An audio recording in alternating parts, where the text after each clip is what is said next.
So welcome everybody to the Oregon State University PDC Pro Fall 2021 office hours for October the 18th.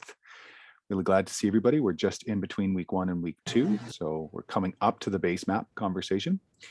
And today what I want to do, if everybody wants to open up that office hours document, I'll be putting in my information in there, and I'll actually just grab the link here.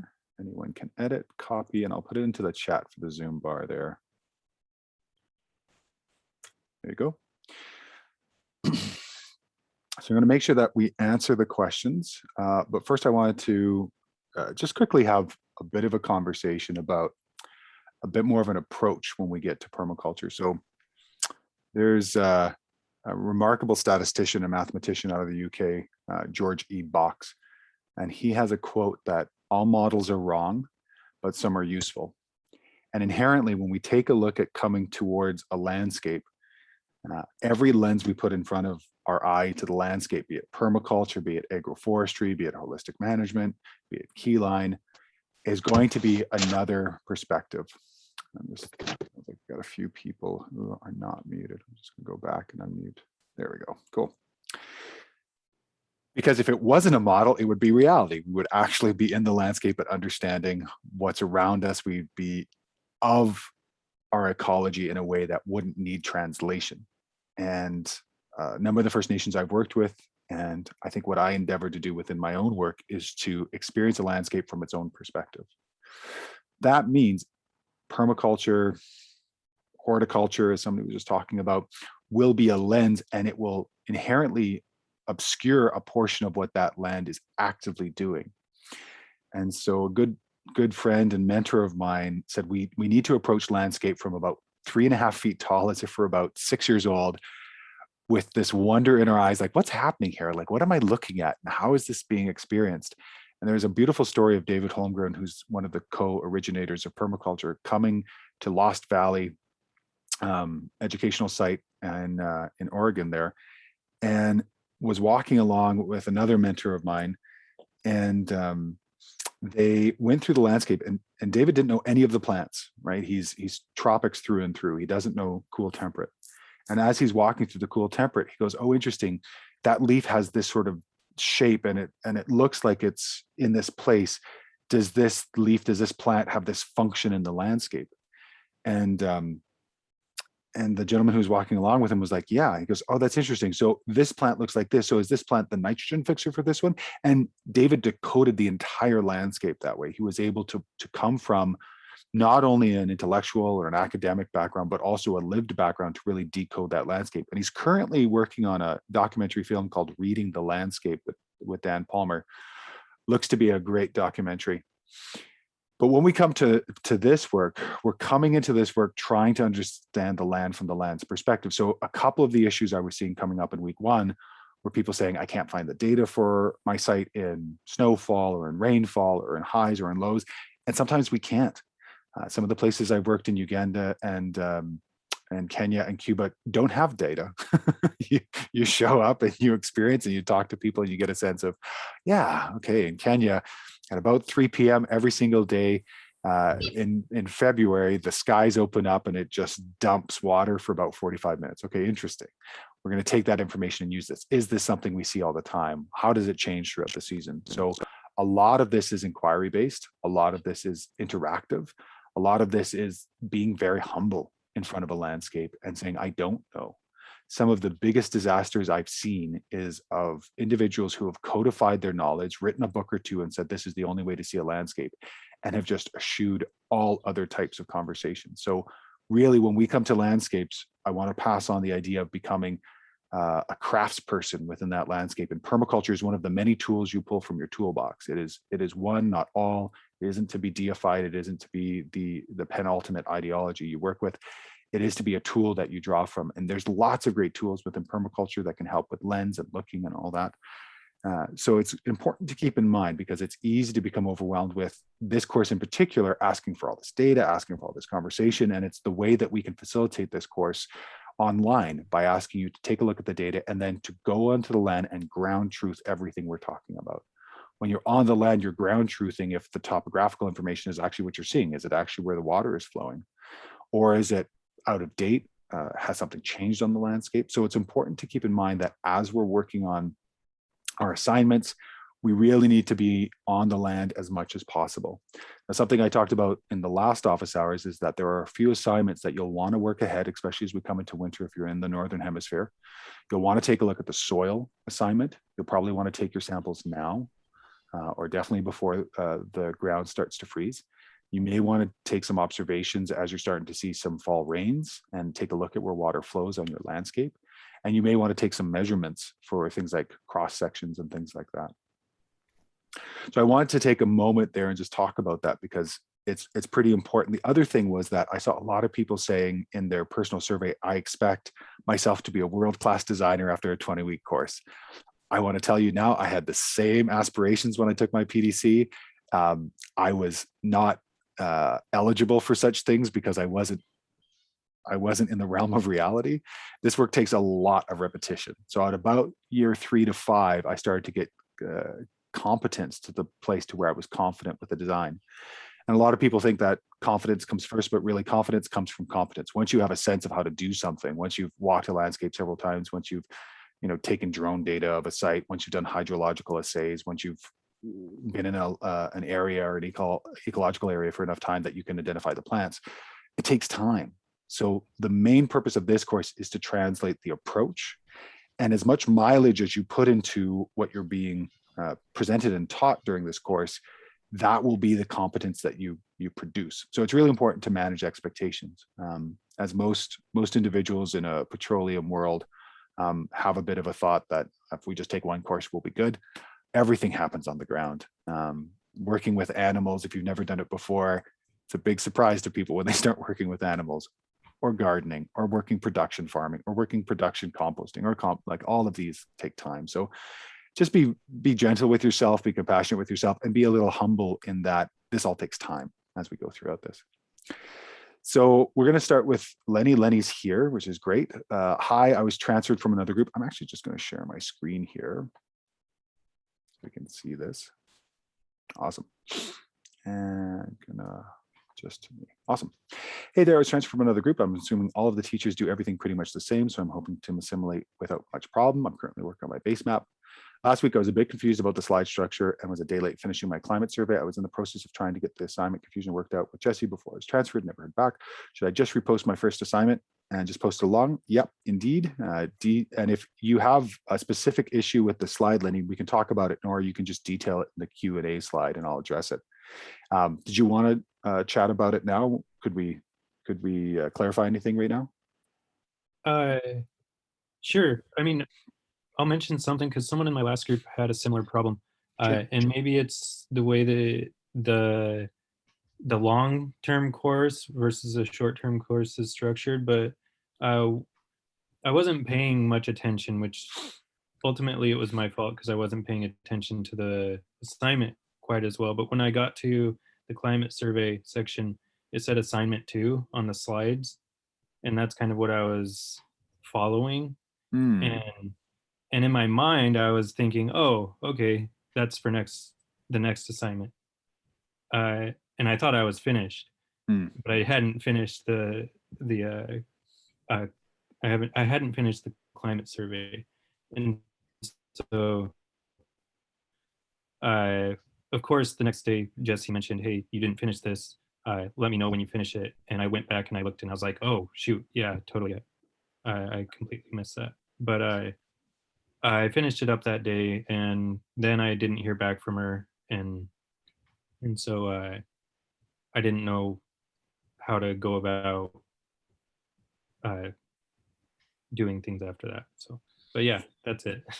Yeah, sure. So I think one of the things that we can just have a quick chat about is that within discussion and the week discussion, as you're taking a look at the different assignments, the assignments are always going to be listed at the top. So we'll have personal survey, design site, and climate survey. So yeah, the numbers of the assignments don't correlate to the weeks. And some weeks are several assignments and some weeks are 1 or 2 assignments. So that'll be important to take note of. Anything else there, Lenny, or does that answer the question? Yeah, that answers the question. I have other things that I could talk about, but they're not. So Okay, sounds good. Well, if you want to ask another question, just feel free to type it into the sheet there, and we'll get to it as we move down. okay. Awesome. So Nicole had a number of questions, and just as a point of help for me, if you can put your name above, and that way I know that we're moving to a new question, that's super helpful. Nicole, I appreciate listening to your feedback and could still use some clarification about my design on the ground slide. I agree it's rather confusing. I think it's because using the entire site, I thought I should focus on one area of the site, absolutely, but I struggle to determine which part since the pipeline through the center of the property, limiting my developing options. I'm open to using my slide as an example, if this would be helpful to the whole class. And something I've added to the office hours is to link your portfolio in your question or link the specific slide we're talking about. So Nicole, what slide are we talking about when you were when you made that question? Hey, so I think you just scrolled past it. It's the one where I have the larger kind of aerial view up top, and then I broke it down into like smaller pieces based on the view. Yeah, so it was kind of hard for me to do like a panoramic thing because it's so large, and that's kind of why I went with the aerial view. Mm-hmm. And then the pictures below are kind of viewpoints in that upper area. I got it. You see, and so I agree, it was really confusing, but I felt like I needed to just kind of leave it where it was at and move on Totally. to other parts of the assignment. So I'm open to any feedback. If you see in the middle, there's the 2 access roads. And then there's almost like behind the house, there's a field. And then there's an access road, a little chunk of land, and another access road. And so the pipeline goes across both of those access roads to the far end of the house. And so, you know, developing up there is going to be really difficult, which is why I'm taking on the whole project for my company. Because basically they're looking to make that upper part a parking lot for employees. Our storefront location is really dangerous in terms of parking.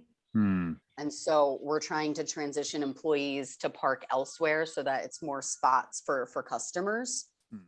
And so, you know, that area, because the pipeline runs through it, is kind of like a dead zone, but I am working towards developing it in a way that can be utilized more. So I don't know if I should be focusing more on that back end where I'm going to establish a tree line, like a riparian buffer and some cutting fields for different ornamental greens and berries for the holiday season. If that would make more sense so that I can zoom in closer and kind of have a more focused area. But I'm open to thoughts and suggestions about where I should kind of be focusing some of this.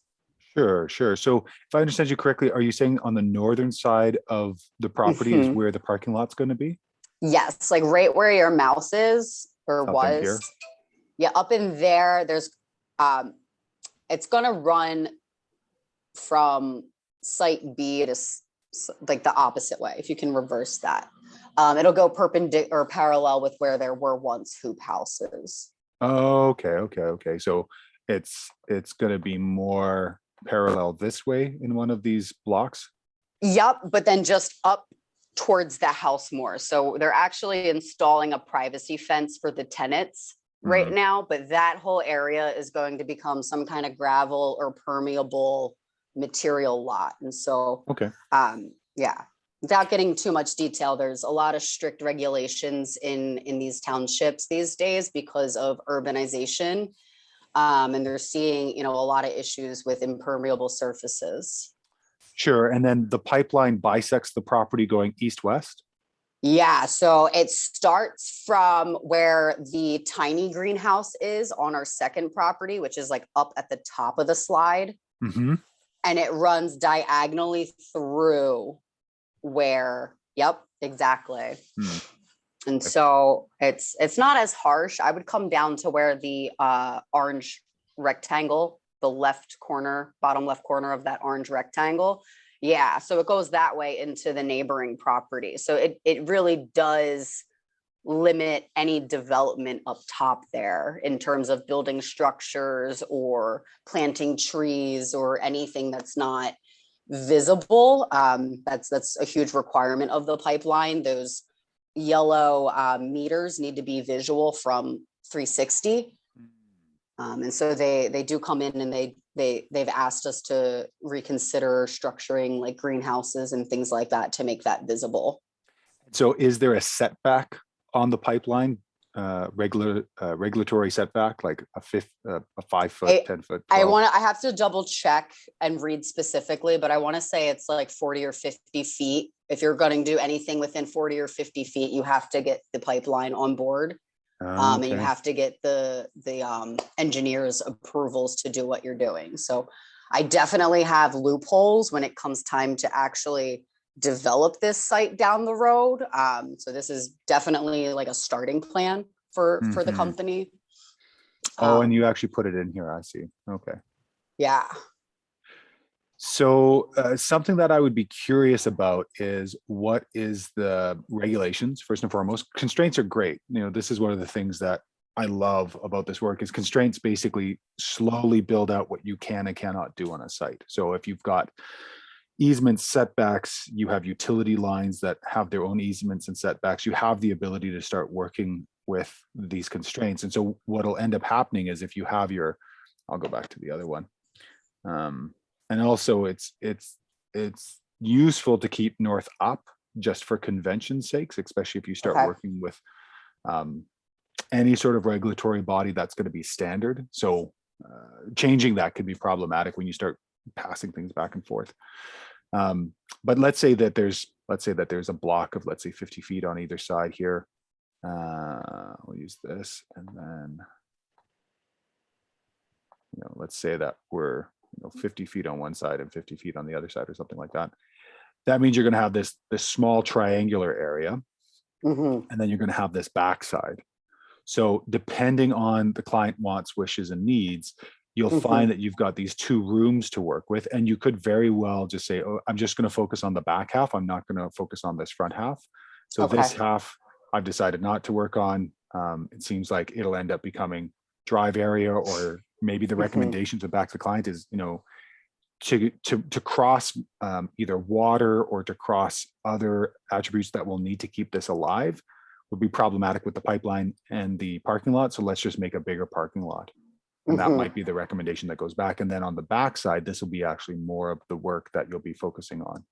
Okay. Yeah.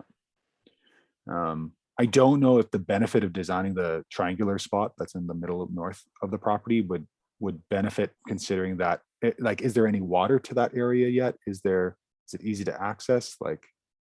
So I have to get approval to touch base with the residents to get up in there. So I know the well sits kind of close to the house and the septic system. So I don't know if they're kind of over there. But in that triangle space is the one tip is the start of the second access road, and then the other access road is in the middle of that triangle. So there really is little to no space to develop on there. Yeah. So now we're bisecting this even more, right? Yeah. So no, and this is really helpful for me to kind of get that visual. Yeah. I would think I'd be curious about, what are the objectives of the client? What are they looking for? And then as you start to, this is great. And I love using vellum paper and transparency paper for this, but as I've moved digitally, you can make a couple of quick drawings, you can screenshot them or put them in layers if you're working with a program that does that, or just do a whole nother slide if you're using Google Slides, like, oh, this is an idea, this is an idea, this is an idea. And it's quick to do, especially if you've made the Basemap slide that you can draw up really quickly. But really, if you're going to be designing this space and this space, and if this is going to be commercial in terms of cut and come again flowers, or if there's going to be some tree lines, this is going to be difficult to put a huge amount of energy into to then have productivity out of it, especially when, there will be dust coming up from the parking lot, there'll be traffic.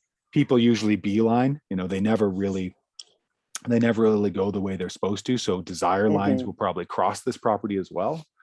So Yeah. it may just be, well, we're going to do a pollinator, a xeriscape pollinator garden here, something simple, something easy that we know is going to benefit the ecology of the site and is going to be self-sustaining, either with, hugelkultur or something where we're going to increase the water holding capacity of the ground. But otherwise, we're going to let it be, or maybe it becomes a lunch spot or a place with some picnic tables, because it might be a spot for that. But yeah, I don't know if I would have put this into production if this were my site. Yeah. Is that helpful? That is great. Thank you. Okay, awesome. I think you had a number of questions, so I'm just going to pop. I do. Sorry. Oh no, it's all. That's what we're doing here. That's all good. Yeah. Yeah. So yeah, done. Could you touch upon snowfall data a bit more? You mentioned my snowfall rate was too high, but a lot of the site I'm looking into still shows snowfall averages between 15 to 22. So you commented that it should be more in the 1.5 inch or 2 inch range. Okay, so yeah, I know what you're talking about. So what's interesting is that snowfall is a 10x of rainfall, 5 to 10x. So that means if you have 15 inches of rain, you're going to end up with a tenth of that in terms of total precip. So I wasn't saying that it was too high, and I wasn't saying that it was a problem. I'm just saying to start to get a sense that, if I have 10 centimeters of snowfall, I'm going to have 1 centimeter of actual precipitation that I can use. And so if you've got 15 inches, you're going to have a tenth of that in terms of precip.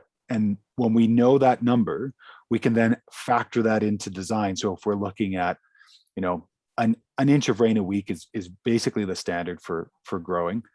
There are a number of different grasses and trees that are off that estimate. But with this in particular, it's important to know that conversion, because if you're coming into a place, and there's a couple, I was just marking some assignments this morning, there's a couple places that have 70 inches of rain. Well, if you have 70 inches of rain, you have an extra 7 inches of precip. And if you're smart about it, you can create shelter belts, you can create tree rows, you can create snow fences. They do this a lot in ski hills, where they'll bring in a farmer who's 60, 70, 80, will observe the patterns and will place snow fences in such a way that it catches and accumulates snow. And what's great is, especially with shelter belts and tree row crops in cool temperate to cold temperate, you'll get snow accumulation underside the tree. And on the lee side of the tree, that snow will melt at a slower rate than the snow that's exposed to atmosphere. So now you've got a delayed melt and a delayed watering of those tree crops, and it could be really important for long-term establishment of trees. So that's what I was talking about in terms of snowfall. I'm glad you asked that question. Great. No, and that clarifies it. Perfect. Next question. I'm new to the mapping overlays and I'm having trouble with opening the files I download. Some maps found through a state site have Google Earth images ready to go, but others do not. What does it mean to export a KML, KMZ? So KML is keyhole markup language, and it's used to take 3 coordinates, your X, your Y, and your Z, Z being your elevational, and put them into a georeference program like GoogleEarth Pro or ArcGIS or QGIS or a couple of others that work with vector. So the KMZ file is just a zip version of KML, and it's just a bit of smaller size. And so sometimes as you're looking on state material or you're looking at some of those databases, they will have maps that you can export and bring into Google Earth. I've found a number of great maps of not only the world, but also locally that will bring in soil data as it's readily available, both in the United States and in my native province of British Columbia. I've got a Copenhagen climate input there that actually allows me to go forward in time to see how climate variability is going to change those climate classifications. So what I'll usually do is basically just drag that or import that into Google Earth Pro, have it populate. Usually takes time because it's usually a finicky thing for Google Earth Pro, because it's not exactly a georeference program, but it's prosumer, so you can use it. And then depending on the specs of your computer, and mine definitely lags these days because I've got too many client projects in there, it'll then populate. And the good the good data sets will be parsed out from category or region or state or district or county. So that way you can turn them off and on so you can see where they are. And that can confuse people because they think, well, if I turn this on, I'm going to see everything. But if you do that, it just labors the hard drive and if you have a graphic processing unit, and if you don't, it'll definitely labor your hard drive. So it just takes a little bit of experimentation. What were you trying to download that you were wanting to load up? You know, so some of the files, and thank you for explaining that to me. Hearing you talk, I remember doing work in undergrad that I would put onto drives specifically for that. Yeah. But the one site that I'm looking at, you know, some of the maps they already have coded and ready to go, and you click GoogleEarth Pro and it imports after you download it. But some of the maps that I think might be useful, I have to figure out how to convert it to a KLM or a KMZ to then put it on Google. And so I don't know if there's like free little generators that I could like copy and paste the coding into. Yeah, usually when I run into that problem, I'll do exactly what you're talking about. I'll put DWZ to KML or DAT to KMZ or KMZ. I have worked with QGIS, and there is a phenomenal QGIS course for anybody who wants to do this work professionally and at scale. If you're working on a couple of acres, or if you're working on urban, this isn't necessary, but Georgi Pavlov of the Regrarians, and if you go to regrarians.org into the store, they have a QGIS course and they have a GoogleEarth Pro course, which are both phenomenal. Georgie's been at this for a very long time and has become the specialist internationally that works specifically in the crossroads of agroforestry and georeference programming. So if you're interested to, you know, take that next step, highly recommend that. But usually I will just take a look at a conversion, a quick Google search, and then I'll usually put it into DuckDuckGo as well, only because Google's become quite a gated community and it really directs you more so than has an open search of the web. And then I'll upload, it'll convert and download, or I'll see if there's a native application I can download to convert. Okay, great. Next question, the climate survey has some areas that do not fit my clients working on a business site versus home. Any suggestions on the kind of information I'll be finding out? So the big thing here, Nicole, is just, you know, ask what they want. Like, what are the activities that are going to happen on site? And that's where I was going with, you know, is there an opportunity to create an outdoor eating area for lunch? Is there a place for people can go and take a break? Is there a need to have a smoking area? You know, it's very specific about a client. So where the hobbies and all of that wouldn't make sense for a professional, or not professional, but a business client, a commercial client, they will want activities. And so do they want something in terms of the walk up for customers coming up? Do they want to have a great show of color, a great show of fragrance for clients? I remember working on a massage therapy clinic, I think, or chiro clinic, and they wanted a lot of color and a lot of fragrance. And so we did Ribes Odoratum clove current, because, you know, it smells like clove and cinnamon. And in the height of summer, you'd have clients walking up going, oh, I just love that. It takes me out of my day and takes me into being treated, and it drops my stress level and cortisol and all that. And so it's important to, you know, ask what the desired effect is for these folks. And if it's just we're looking for a production area and we need to get there and come back and have access for trucks and have access for wheelbarrows or cutting carts or whatever the size of implement is that's being moved around the site, then that's great. That's what it is. But it's just taking a step back, because it's not going to be hobbies. It's not going to be, you know, skills and lifestyle, but you'll want to transmit, and you may want to change the categories. Like, this is the intent of the business. This is the mission statement. This is what their current yearly gross is. This is what they're trying to grow to. These are the different types of products that they're producing. This is what they want to be producing. I worked on a what do we call it? It was a rehabilitation center for alcohol and drugs.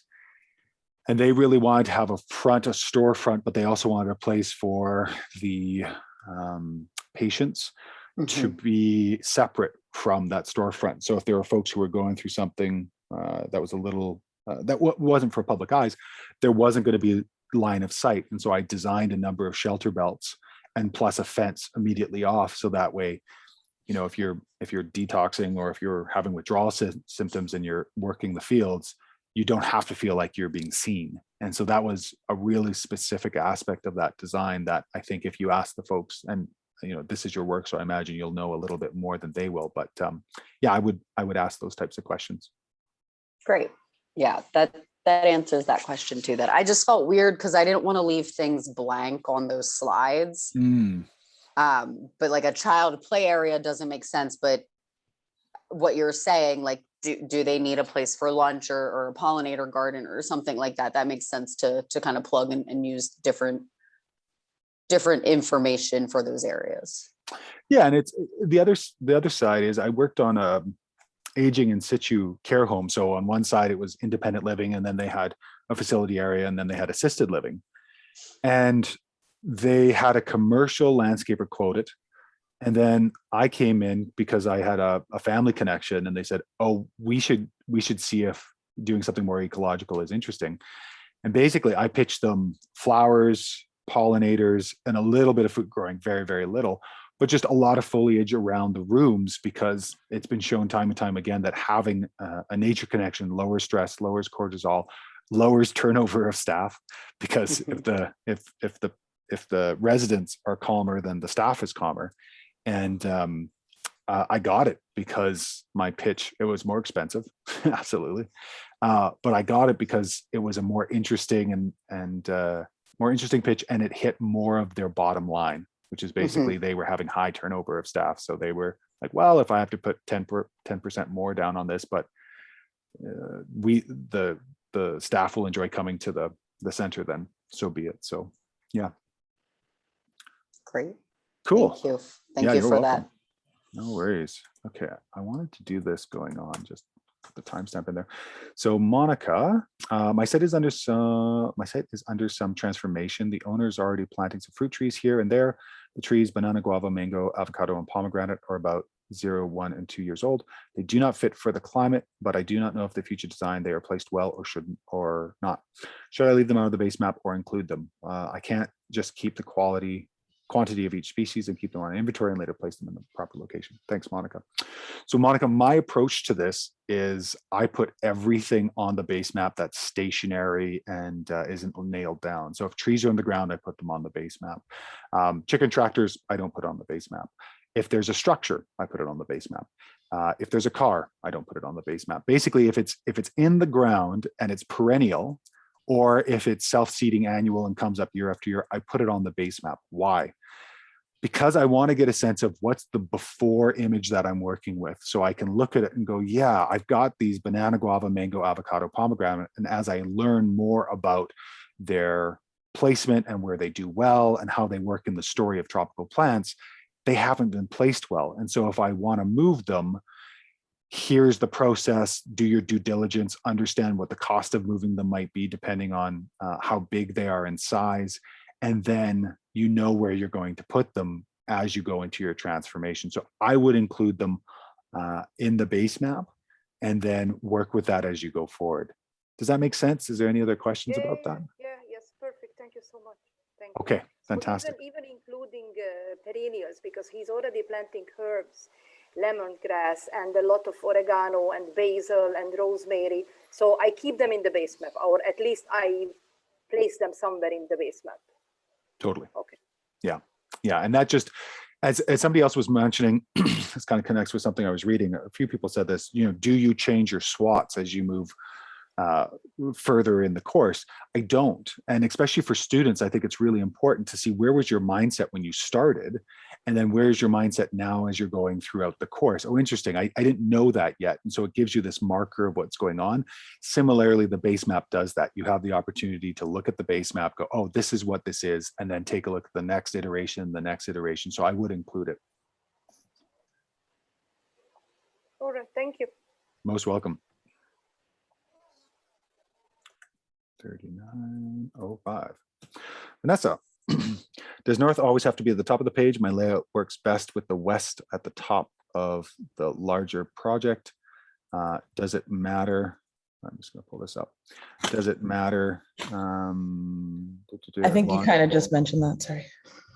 I moved the compass. I also have architectural drawings, my architect. And when we were going to build a house on the property, they are more accurate than with the property now than Google Earth images. I'm having trouble scaling the architectural drawing to a layout class.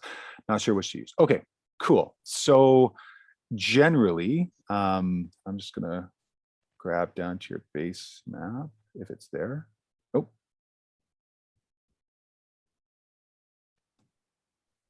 Yeah, so generally I will keep north up. Obviously, I see what you're saying here.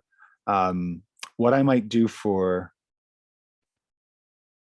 okay, and oh right, and they put east up basically on this, eh? Yes. West up. West is up. Yeah. No, I'm sorry, east is up. Yeah. I put it wrong on there. And then this is how the architect gave this to you? Yes, it's on a like a larger than 11 by 17 like layout map, and I took a photo of it. Okay. So yeah, you know, as long as you're comfortable with it and you can translate well and just realize that your main resource is coming from the south, then yeah, I don't see any problem with doing it this way. It also gives you some space on the right and left hand side to put in your logos and whatnot, and then have your title bar at the bottom. That's fine. Did it come with a scale bar? it did, but see, it's on the bottom there. It's like 1/8 of an inch is like 10 feet or so, or it's kind of hard to read. So that's the other thing I'm having a problem with, is I don't know how to scale that, but it's so much cleaner and more laid out than if you look at the Google Earth. We've torn down all those buildings and there's so much stuff that's not there anymore on the Google Earth image. So I don't know. Yeah. Is this the full image, or is there anything else that was included within this image? Like, is it cut off at all? No, this is the full image. Okay.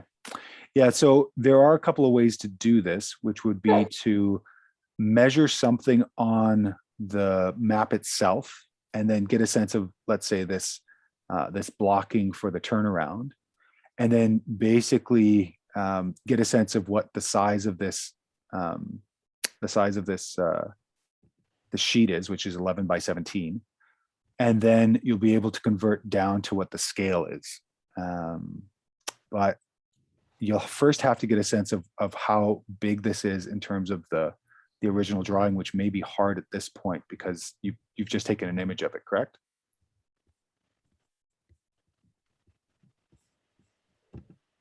Yes, it's just a photo of it. Right. Okay. So I don't know, do you have access to the person who created this? Yes. Okay. So what you could do is you could reach out to them and say, listen, I just want, because once you get this, you'll be good to go. Let me just pull up my arrow there. Change it to pink.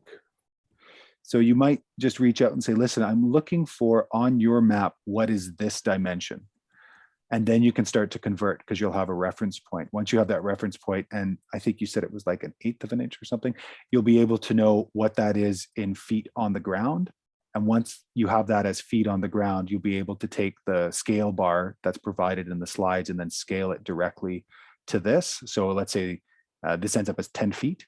Then you can bring in that scale bar, scale it, put in your numbers underneath, and then take that scale bar and put it down in the lower right-hand corner.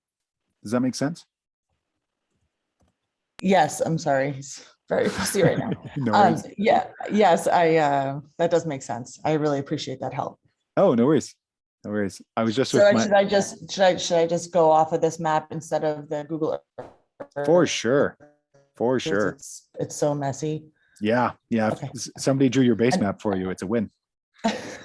So that's my other question. Should I take these and make the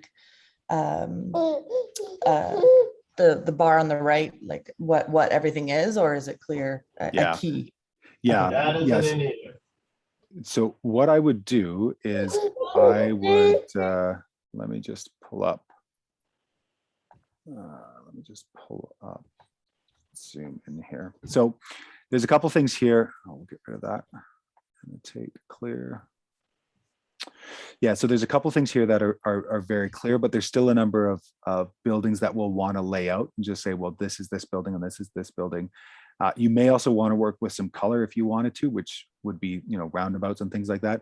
And the other thing that would be important, depending on how this looks today, is getting a sense of what these different areas are in terms of grass and whatnot. And you can continue with a black and white if you want to use different types of striations and colorations, or you can just go with color. And then we'll need things like downspouts and spigots and doors and swing directions and all that good stuff. Especially when it comes to kitchens and creating kitchen gardens, we'll want to know where that is.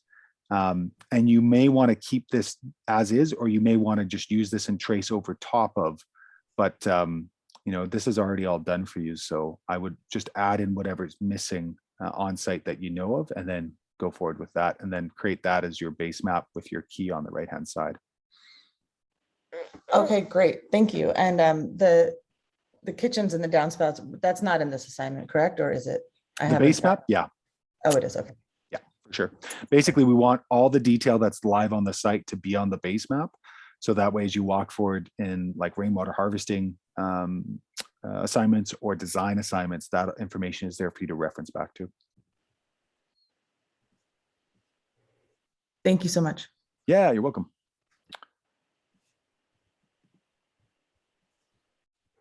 All right.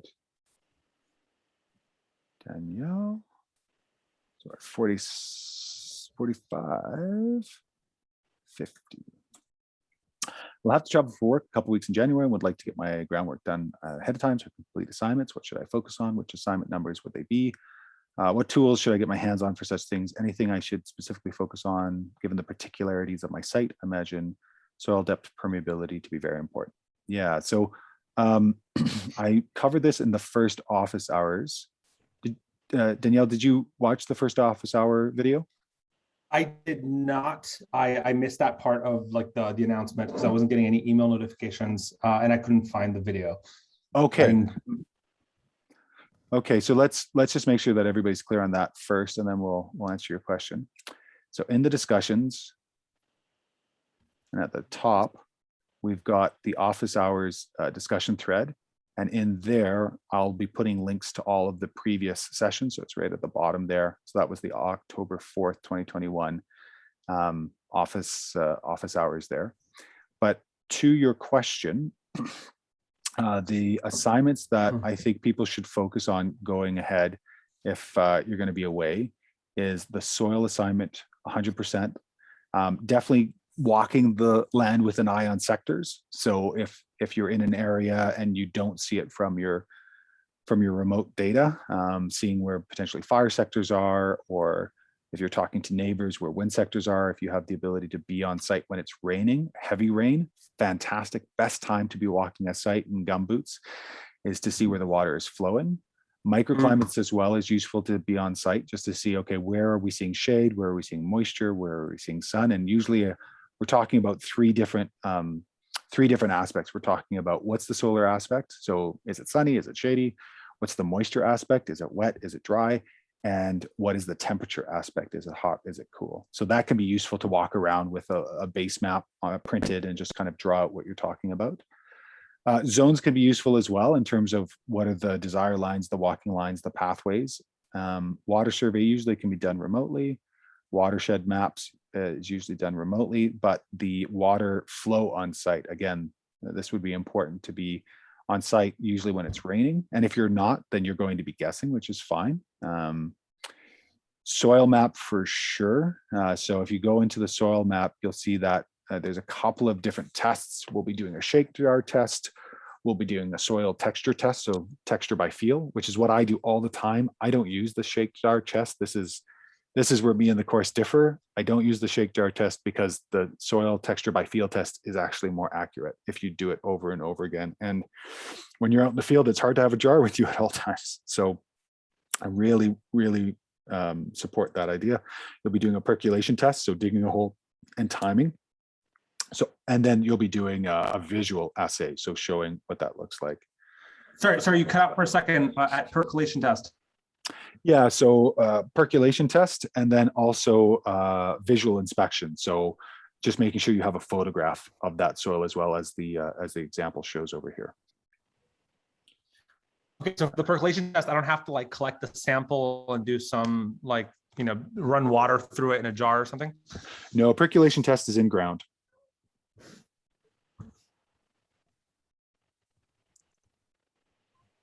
The site cross section, you may need to be on site to measure heights of trees, which I went into in the office hours before, talking about inclinometers. And then plant system design, you should have enough information by that point. And then final design, you should have enough by that point. Does that answer your first question, Danielle? Yes, it does. It does. Awesome. 7, 8, 9. Sweet. And then a 4953. Where can I get a KML, KMZ contour map to overlay in GoogleEarth Pro? I don't understand why this isn't a click to play functionality, given that all the relevant information, lat long altitude, is also available in GP. If I draw a dense path through the entire property and extract the KML with lat long data, I could also try plotting it with from scratch in Python or something. It doesn't get me anywhere. Okay, so I talked about this in the last office hours as well. The data that's on GoogleEarth Pro came from the Shuttle Radar Topographic Mission, the SRTM mission in 2000, and they ran LiDAR over the entire planet, and their pixel size was 30 meters. What this means is that if there was any elevation change within 30 meters on your Z-axis, it interpolated and said, well, I think it's this. Unfortunately, that's hyper inaccurate. Its error of deviation is almost 15 degrees on the X, and anywhere between 1 and 8 meters on the Z, pardon me, and 1 and 8 meters on the X and Y. So there are ways of extrapolating contours out of that. It has to do with bringing in terrain into Google SketchUp, and then bisecting it at a foot or a meter, and then taking that as a cross section, then exporting it back to GoogleEarth Pro. Huge pain. I don't recommend doing that, but if it's all you have, okay. Usually what I'll do is I'll reach out to my local area, wherever my map is, and see if the local municipality has GIS information or has contour data, or I'll reach out to raw resource, primary resource extraction. So I'll reach out to mining companies and forestry companies. Chances are they've already LiDAR'd the area because it's an asset map, and then ask if I can have that data. And then if I don't have the ability to convert it, then I've got a couple of third-party folks that will. I just want to bring up your site again, because I think your site is it's international, is it not? Yes, it's in Sardinia in Italy. Yeah, in Italy, right. Yeah, right. Here we go. Right. Yes. I remember this now. Yeah, the other option, and unfortunately, I can't recommend it either. There's a couple of companies that have created like contour map generators. It's all based on the same data. It's all coming from that same data set. So the only other thing I could imagine that you may want to do, and I think I said this in the video feedback, is if you have somebody there that's able to run a drone, especially over this area, and using third-party software, including Maps Made Easy and Drone Deploy, you can use the process of photogrammetry to basically extract up to, I think it's 8 to 12 centimeter accuracy of the untreed area. But it will create a digital terrain model where it's kind of like taking a sheet and draping it over the entire property, where that sheet's going to hold up on the trees and come down to the ground. Right. It doesn't remove the trees. So I would scour, I don't know, do you speak Italian? Yeah, of course. Okay, so I would scour the municipal websites and the county websites. I would take a look at conservation websites. Right, that's what I'm doing, and I found one that seems has a lot of data. In fact, my third question kind of relates to it. But like the formats of the files are just things like I've never seen before. So I don't know if like again, it kind of ties back into my second question in the sense: is there like specific tools that I should be opening this data with? Unfortunately, I come from like my background is such that like I normally treat raw data and just like play with it myself. But like it just seems like there must be better tools for things than just building stuff from scratch. Yeah. So a lot of the programs that I use are QGIS because it's free and it allows me to process that data. If you want to, look up tutorials and work with it, you're welcome to. I also have 2 or 3 GIS specialists I work with who, for anywhere from like $5 to $50 would be able to convert the data for you quite easily, either into a KML, KMZ, or if you want to start learning QGIS, which is, the standard for the free ArcGIS is the standard for the paid. But I'd be happy to put you in touch with those folks if you're interested. Right. I'll contact you privately on that one then. Okay, sounds good. So I'm just gonna put them in here. So Paper Street Permaculture, Brent Smith, fantastic, and then Georgie Pavlov. And funny enough, I'm just evaluating another GIS expert. So I'll say this as well for anybody else who is watching this conversation and going, I'm never going to learn that. I'm never going to do that. I don't have that level of interest. I ended up taking a great course from Brent about 6 years ago, where we went through QGIS. And basically I paid the course tuition to know that Brent is going to be my GIS specialist for as long as he's willing. I don't need to know that software. I don't need to know that iteration, because I use it, maybe 4 or 5 times a year. It's not something I use all the time. So basically I pay Brent about 150 Canadian dollars. I give him my topographical data, usually in the form of a digital elevation model, which I either get from municipal sources, or I run a drone to create that.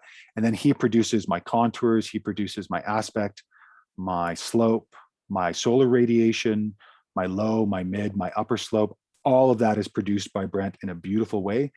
And then he gives that back to me. So for $150, it just comes right back. And because this is a design professional course, you took this course because you want to do this professionally. It's really important to know what are the things I'm going to learn and what are the things that somebody else can do for me. And it's the next level of social gilding and professional gilding, of knowing what you want to do.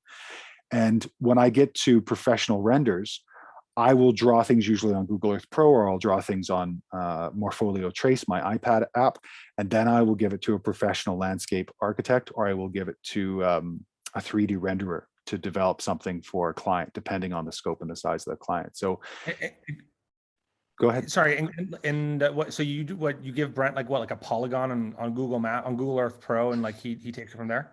No. So I have to give him a DEM. I have to give him a digital elevation model or a digital terrain model.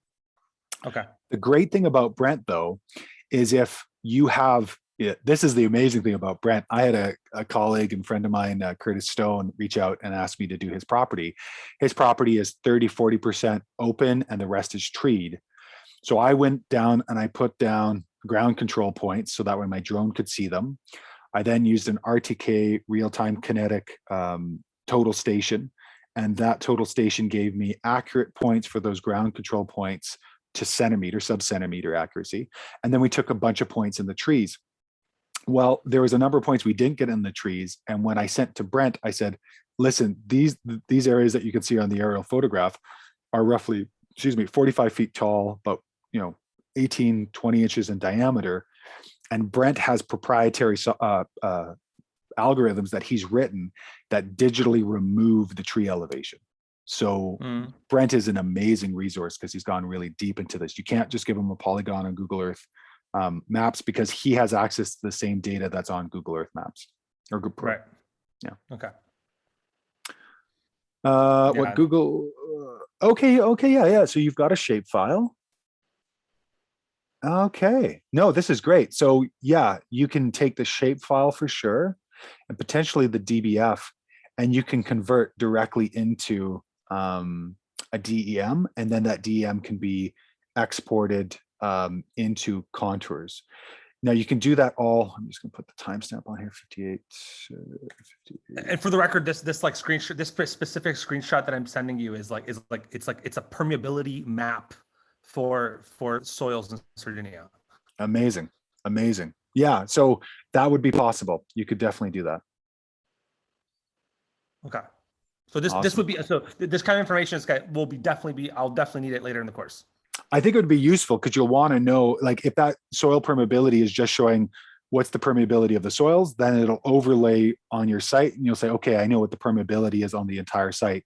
And you won't necessarily have to hike up to the top, the middle, and the bottom and do your soil test. You absolutely should and get a feel for it. But if this data is recent and accurate, it's a wonderful, It's wonderful. 2019. It's 2019 data. Wonderful. Great. Any other questions there about your questions? No, that's all good.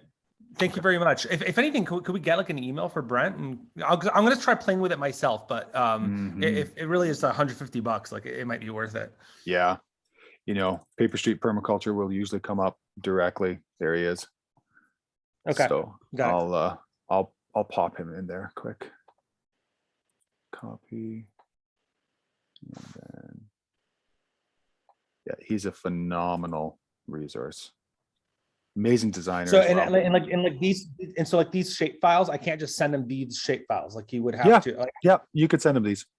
okay. Yeah, and just tell him what you're looking for, and he'll let you know if he's able to do it. Okay. Sounds good.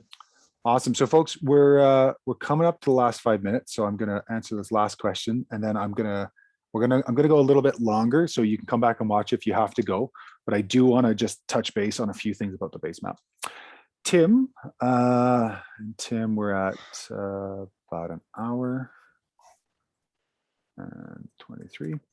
When I download a PNG image of my Basemap, the formatting changes. Any suggestion? Tim, do you mean that the in terms of how this looks, like this spacing? Is that what you mean? Yeah, the spacing. Yeah, you get a gap there between the area and 2 and dimensions and Spadino farm stay. Yeah, it all shifts around. That's curious. Can you share and you can directly send it to me in the chat and just change the chat to send to me direct, but can you send me a editable version or editable share link for your portfolio? I'll just take a quick look. I think I know what it might be. Okay. Yeah. I'll try. How do you share it? Yeah. Share? So if you go to your report and you hit share, Mm-hmm. well, this one doesn't work. Yeah, these are all shared with me. So if you click on share and then you go to this bottom area, it'll say change for you. There will be something like you click on this and it'll change, and then you'll click on the edit and copy link, and then you'll go to the chat function in Zoom, change the chat function from everybody to me. So you'll just look through that, find Javan, and then copy and paste. And that way you'll send it directly to me. As much as I trust everyone in this course, I just want to make sure we've got a little bit of security, so you don't make that totally live. Okay. Because usually that has to do with the fact that there's an extra spacing in there. It's really interesting. Little formatting issue. Okay. Yeah. So I can just click copy link. Copy link, but just make sure it's editable. Okay. Yeah.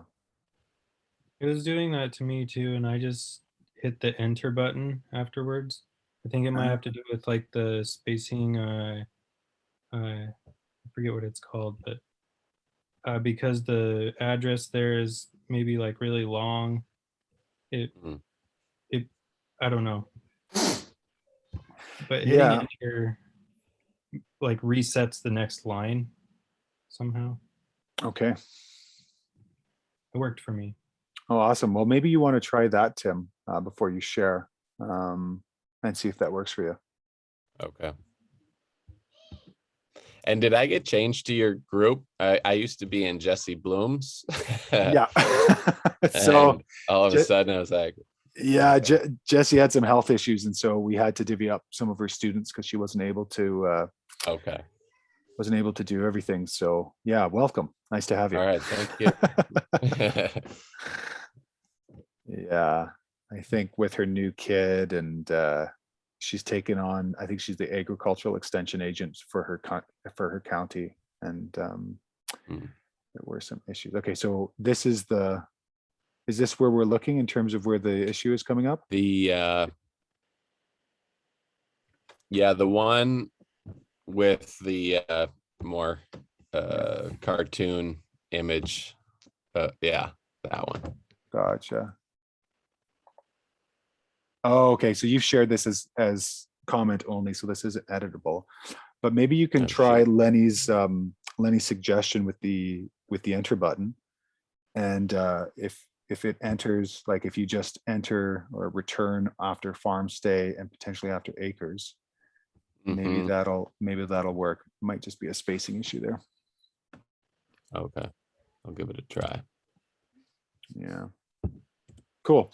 Well, while you do that and then export, what I'm going to do is I'm actually going to use yours as an example here, because this is the last thing I wanted to talk about today. So with the base map, everybody, and well done, Tim, because yeah, this is exactly what we're looking for. We want the ability to remove this aerial map, this ortho mosaic, and be able to see all of the information that we're looking for. So we want to get a sense of what the site looks like, what the conversation is around here.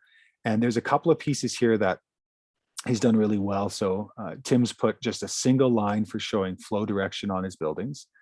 He's also started a legend for his buildings, which is great. So it gives us a sense of where those are. He's used a water spigot iconography, so we know where the water spigots are.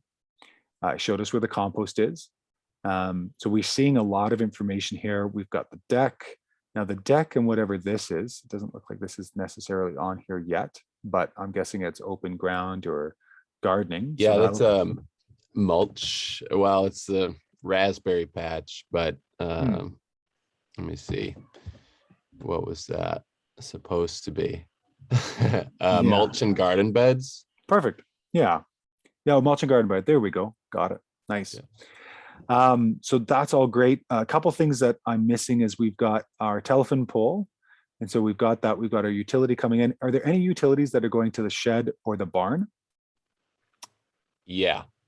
Okay, so that'll be useful to have. And then doors and swing locations. So basically, where are the doors and what are the swing directions? Are they barn doors on the barns? Are they open doors, sliding glass doors on the garage or on the house? And this gives us a sense of access points because people come from and to these areas. That'll give us a sense of where people are walking to. The other thing, and this is true for basically everybody, if you're on a road, you're on potentially a water harvesting device that was built for you. It may not be available to you, and that's fine. But basically, when I take a look at roads, and I did this in the tutorial talking about an urban site, and it holds perfectly well for rural sites. Usually roads are crowned. And so usually half of this road from the center line out is crowned towards your property. And then there's usually a ditch, and it's good to show the flow direction of the ditch.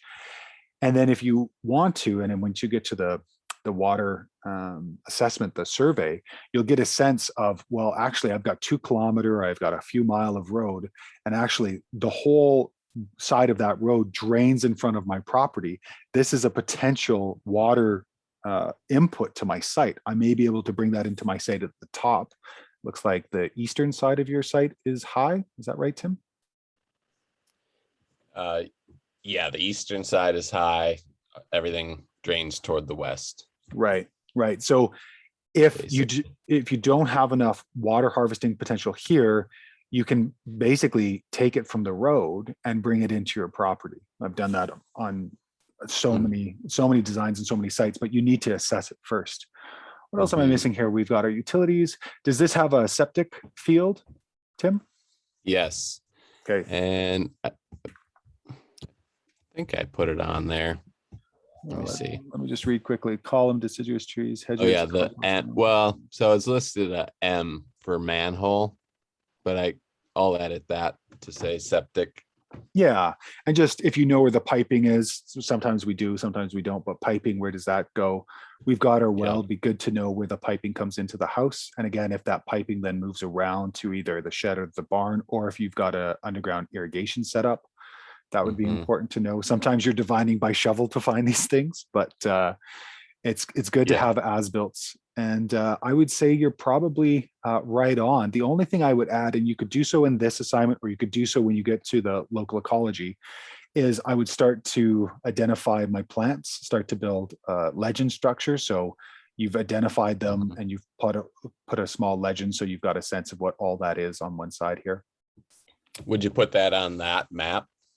Yes, I would. Yeah. Yeah, if this were my site. I'd also, and I know you've already gone through all this, and this might actually answer your question, I would probably go with a horizontal title bar if this was my site. The only reason being is that if you go with a horizontal title bar here, I'll just show you what this will look like here. You're basically going to take a lot of real estate at the bottom and leave space for more legend, as well as you'll probably get another little block here potentially for legend as well. So I think it cleans up your site a little bit. Okay. Yeah. Other thing we're missing here, Tim, is you're going to want to go back to the the master slide and enter back in the information that we needed on every single slide, your name, the location, the name of the project, and OSU PDC Pro fall 2021. So it looks like that got deleted somewhere. Yeah, well, I was following one of the links, and when we were editing, there was one where you edited it out, and then, do you remember that video? And then I don't know if there was a time that it's supposed to get put back in. I think I was just showing that it's possible to edit it out, and Okay. we'd like it in. So I think I showed you what not to do, and you're like, okay, I'll do this. I think it was for the screen, for the shot, for the grayscale. Yeah, exactly. Okay. Does that did that work for you in terms of did you export this, and was it able to come out in the way you were looking? I mean, I've tried playing around with the enter thing, but it let me see. It was still coming up with the same issue, but all right. Well, maybe if you do decide to go with the horizontal bar and it still persists, or it persists either way, just send me an email, javan@allpointsdesign.ca, and we'll set up a separate Zoom time for us to muck about with it, because it may take a little effort. Okay. Awesome. Cool. Thank you. Yep, you bet. Cool. What else do I want to talk about in terms of that base map? Go back here. But I think that's it. Are there any questions about the base map? I just wanted to take an opportunity to let folks ask a question. If you want, you can put it in the chat, or you can just unmute yourself. I just want to make sure we're clear on the base map coming into it, because getting this right, it's something we're going to use as a foundation for the rest of the course.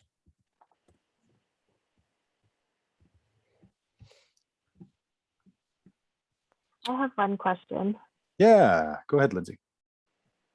So I got a bunch of like sitemap drawings from my client who they've got like a completely wide open prairie, like it was farmland, and they've been building a house and stuff like that. And so I was just wondering about, like, I have my sitemap started and I've got my scale bar on my sitemap, but when I take from what I have of theirs showing like grade and all that kind of stuff, do I try and cut it out exactly the same and then like place it on top, and then like the scale and stuff should be correct? Or I'm just worried that if I bring the drawings that I have and place it on top of mine, it might do something, or should I don't know, do it the other way around? Because I feel like those drawings are probably more accurate than like the view I've taken off of Google Earth. Yeah, I would say, and I'm just pulling up your assignment here. I would say that that you should probably use the architectural drawings if they've given them to you. That'll probably be more accurate. And then if there are elements of the Google Earth view that are important to add in that are current, then that would be useful. The one thing I do recommend is downloading Google Earth Pro desktop version, because you can move that time scale slider and it updates more regularly than just Google Maps or Google Earth from the browser access point. Yeah, the client is actually, like, I haven't had a chance to look at them in detail, but she took a bunch of drone shots that look like they're really, really good of like just a couple of days ago, the state of the house and everything like that. So I think I'm going to try and bring it all together, but yeah, that's awesome. Yeah, I was just wondering, because I don't think I actually have any sort of scale, like the actual site plan that I got from like the architect. There's no scale on the piece that she sent to me. That's curious. Then you may just have to line it up with the scale bar that you have in terms of sizing it, turning one image opaque and then taking the other image and going back and forth until it's the same dimension, and then just copying that scale bar onto either your title bar or to your horizontal title bar, and then you'll have it going forward. Okay. Basically, until you start working in like a QGIS, ArcGIS, or a geo-referenced landscape design program like Vectorworks or a landscape architect, we're basically doing everything on scale. And even when you are working on those types of programs, you're still going to ground truth. So when you go to layout, you're still going to go and lay out, and it's going to shift.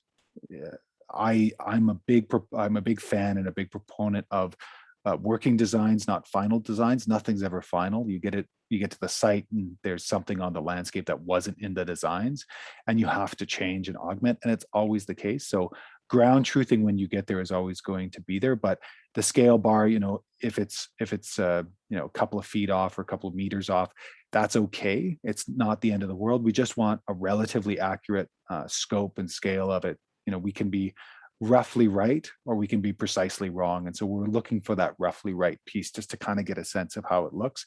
But I would use the most accurate information you have and then scale it and pull out the scale bar. And then as you're doing line rows or you're doing designs, then you'll have the ability to start to design with that, because they've done a lot of tree planting with their shelter belts here, right?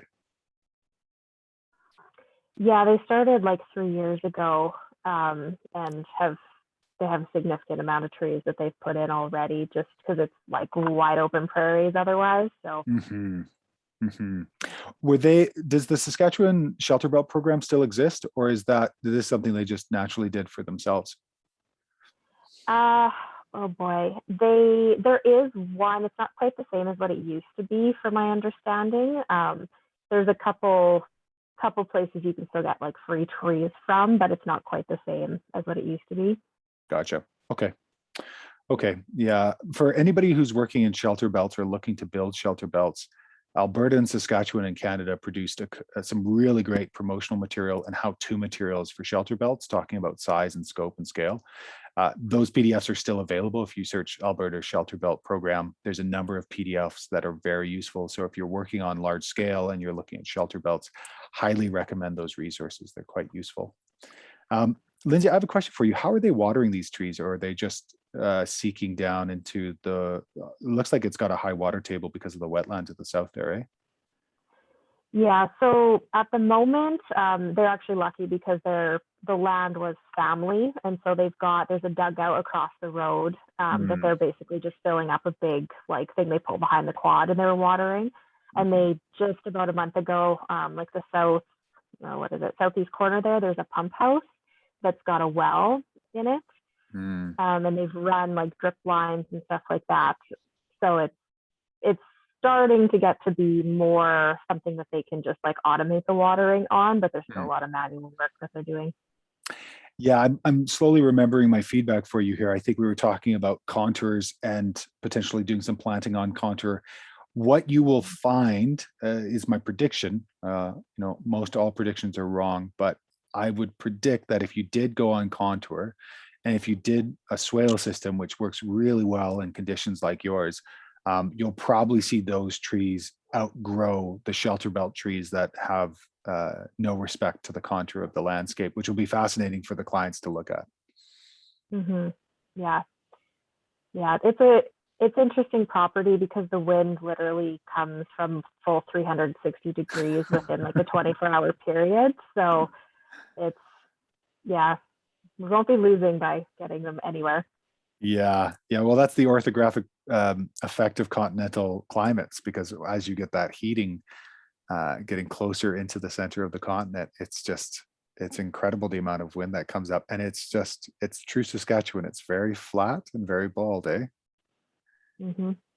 Yeah. So I think as we get into some of the water harvesting conversations, I think some bigger swales helping from grid road entering. There we go.